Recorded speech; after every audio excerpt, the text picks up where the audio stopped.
بداية الحكاية: بدأ أحمد الهوان كشاب سويسي بسيط يعمل في الصيد، لكن نكسة 67 غيرت مسار حياته بالكامل. بعد أن فقد كل شيء، قرر السفر إلى اليونان بحثاً عن فرصة جديدة.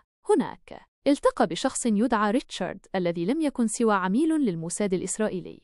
اختراق الموساد: نجح الموساد في استقطاب الهوان، وقدموا له حياة الرفاهية والمال، ظناً منهم أنهم عثروا على كنز. سافر أحمد إلى إسرائيل، حيث تدرب على أحدث أجهزة التجسس واطلع على أساليب عمل الموساد عن كثب. لكن ما لم يعلموه هو أن هذا الشاب المصري كان يضمر في قلبه حباً عميقاً لوطنه.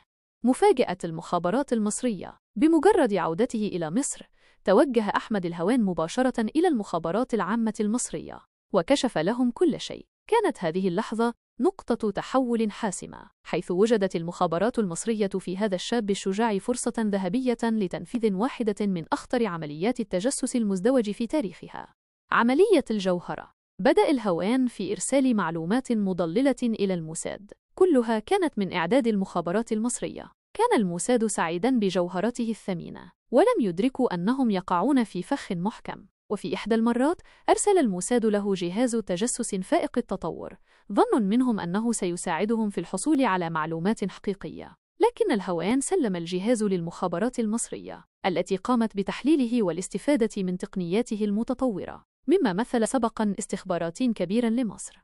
كشف اللعبة والخاتمة: في النهاية انكشفت اللعبة للموساد، وكانت الصدمة هائلة. لم يصدقوا أن الشوان، الذي اعتقدوا أنه عميلهم المخلص، قد خدعهم طوال هذه السنوات. عاش أحمد الهوان حياة بسيطة حتى وفاته في عام 2011، لكنه ترك خلفه إرثاً من البطولة والفداء، ليصبح رمزاً للوطنية المصرية الخالصة.